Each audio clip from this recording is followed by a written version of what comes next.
Welcome back to the Seaboard Central, everyone, in part one of a four-part series on Gadsden yard operations. In part one, we're going to talk about how I create this computerized version of a track inventory switch list, which is based off the prototype. Now, Gadsden Yard represents the western hub of the railroad, and there's a lot of activity that goes on right here. And on the model railroad, this is going to be one busy place. And it's a place that I'm really going to enjoy switching. So, without further ado, let's get started. So on the prototype that I work for, conductors that do any type of yard switching will often print off a track inventory list, which shows the current inventory of each track in the yard. And here's one of the yard tracks that I work out of a lot. And it shows the position, which is generally from north to south. So that would be the north car, and then down at the bottom would be the south car in the track. Here's the initial and the car number. This is the loaded and empty column. They have the weight here in pounds, and then the classification code, and that's just kind of like an address for the industry. The conductors will memorize these codes that are on their route. They can identify which cars that they need. Also, there's if the car is dangerous, you'll often see something show up in this handling column.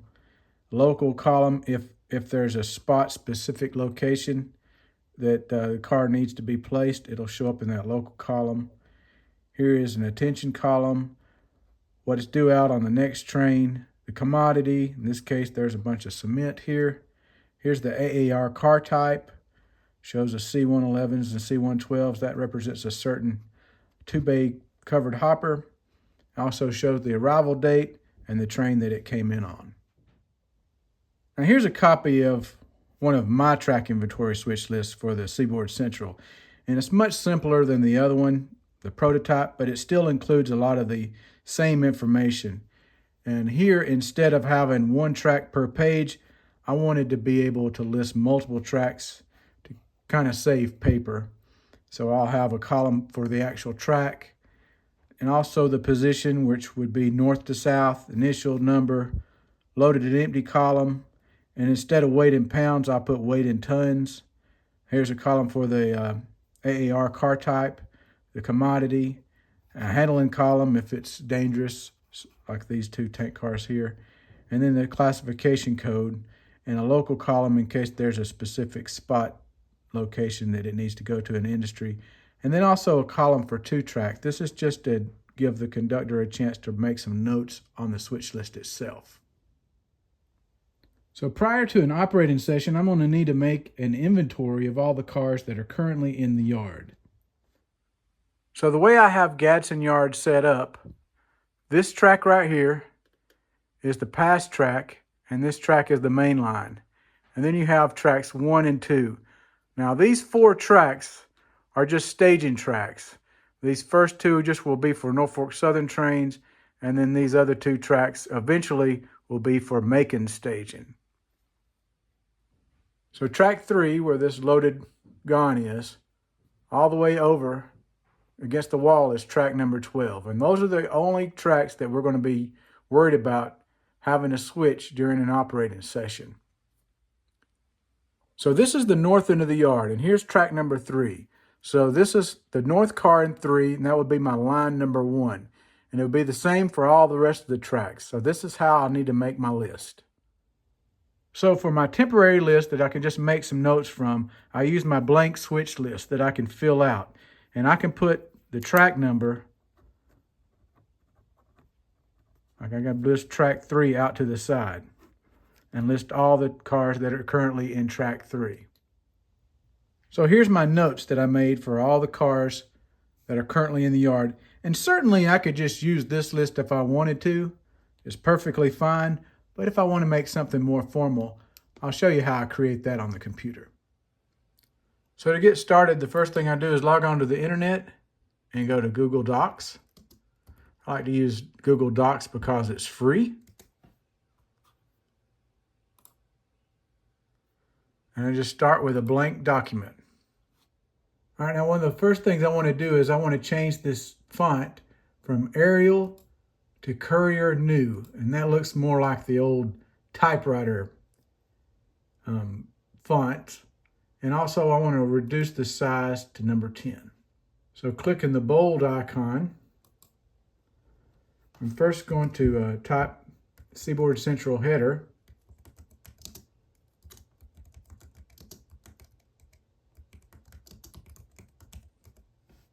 And then I'm going to tab over a couple of times and type the word track inventory switch list. Now in this next line, I don't want it to be in bold. I'm going to include the station. In this case, I'll put the station and the milepost. And for Gadsden, it's milepost 539. And then I'll tab over to the middle and actually put the word Gadsden in here.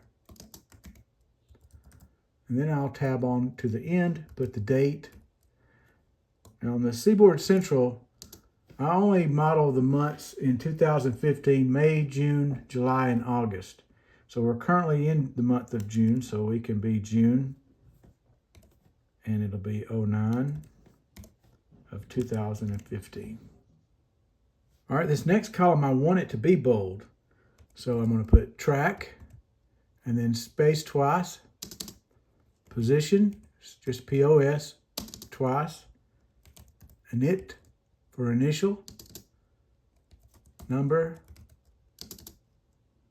L/E for loads or empties, weight, WGT, AAR for the AAR car type code, COMDY for abbreviation for commodity, hand, class code is CLSCD,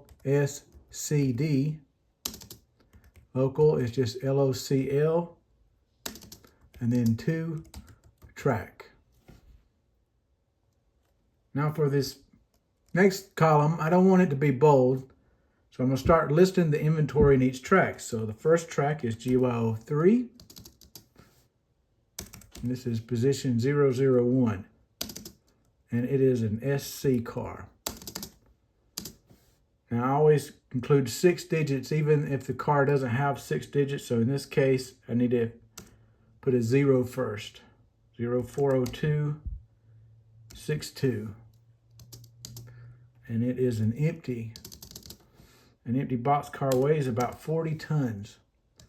And in this case, it is an AAR class code of an A402. And there's nothing for commodity, it's an empty.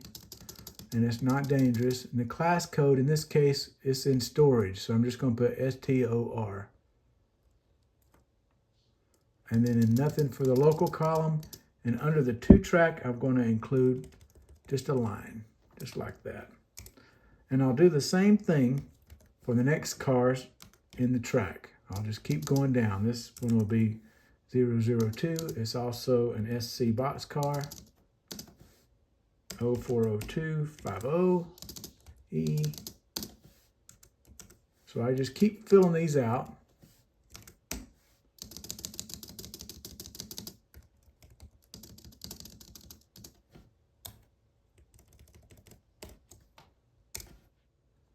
All right, before we go further, I actually made a mistake, told you wrong. An empty boxcar weighs around 30 tons, not 40. So moving forward, we've already filled out all 9 cars for GY03. I want to start GY04. So what I'm going to do is I'm going to copy this column right here, and then I'm going to paste it right below here. And then I'm going to take my bold off and start with GY04. And this will be position number 1. In this case, it's a HZGX car.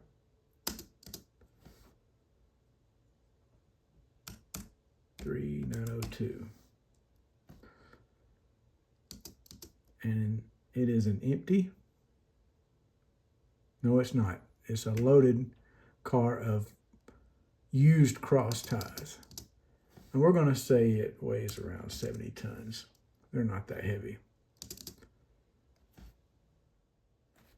So the cool thing is, if you don't know what the AAR car type code is, and the car is actually a real car number rolling around out there, you just go in that UMLR feature that I talked about on another video, and CSX has a UMLR that you can type in the car number, and in this case it is a E534 is the car type. And we're going to put X ties for the commodity. And this class code is actually an NS car, going to the NS.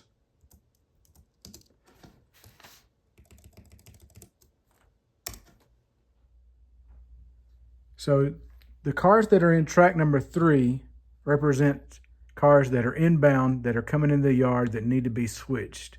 So track 3 is my inbound track. Now I designate track 4 for outbound Norfolk Southern cars, and in the future, track 4 and 5 will be both for outbound NS cars. But right now, track number 5 is storage cars. We see some box cars back there that are in storage. Now track number 6 is for CSX outbound cars, and track 7 is for BNSF outbound cars. In the future, track number 8 will be cars for Carrollton, but right now I've got so many cars that need to be upgraded and weathered over at SD's Railcar Service. We're using track 8 and track 9, both for A18s for SD Railcar Service. Tracks numbers 10 and 11 will be for cars headed to Ragland. So now we've created the track inventory switch list for all the cars that are in the yard. And this is how it looks like from all the cars that are currently in track 3, 4, 5, 6, 7, 8, and 9. So now let's mark the list. And so what we're going to do is we're going to bust up track number 3 and classify these cars. So I already know that I want the storage cars going to GY05.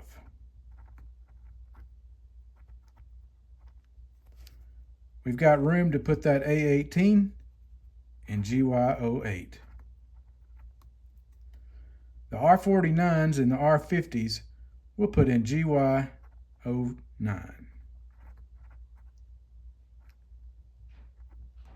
And those two A20s we'll stick in GY12. So now let's have a little fun and classify that GY03 with a 153.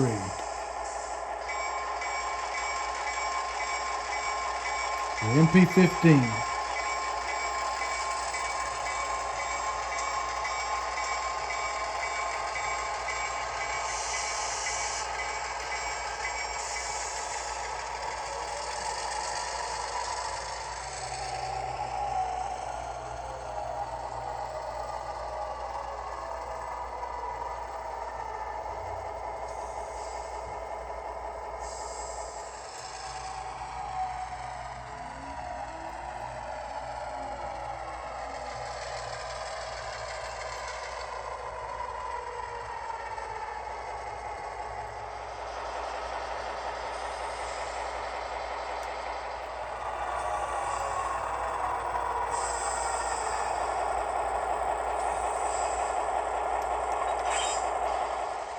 So we're going to pull the entire track out. We need to set 2 cars over to GY05.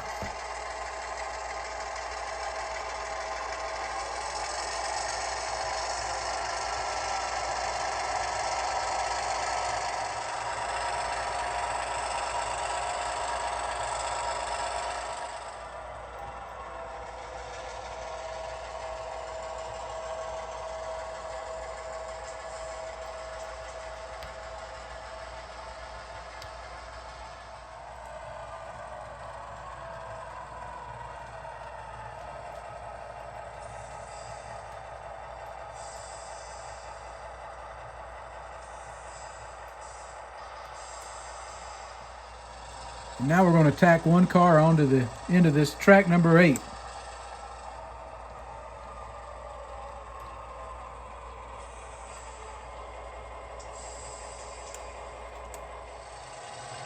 And now we're going to shove 4 cars off in track number 10. I put 9 on the paperwork, but that was a mistake. I really want them to go over to track number 10. These are cars for Ragland. 2 empties for R49 and 2 empties for R50.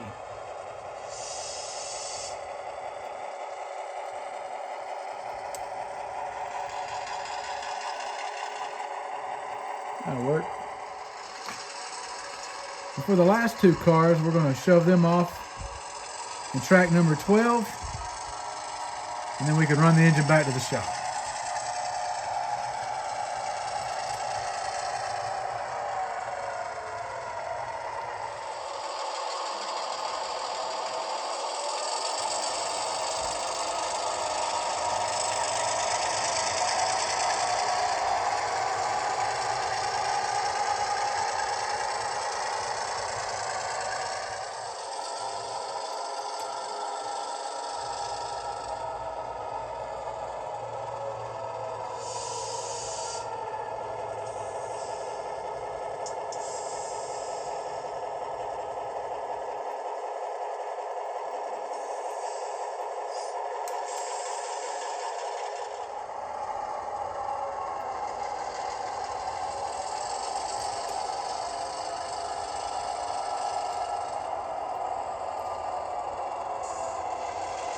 That was a quick little session, or fun session, of how you can break up a track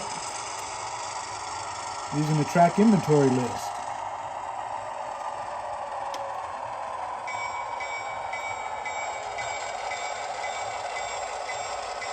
Hope you've enjoyed this video. If you did, be sure to give it a like, leave a comment if you learned something, if you think you can use this in your own operations. It's just another layer of realism to me.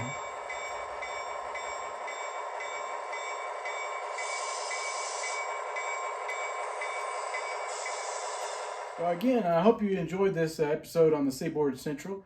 Next week, I'll be going over how I create an industry work order using the computer. So be sure to tune back in for that one. So until next time, I'm Tim Garland. Thanks for watching the Seaboard Central, and happy model railroading, everyone.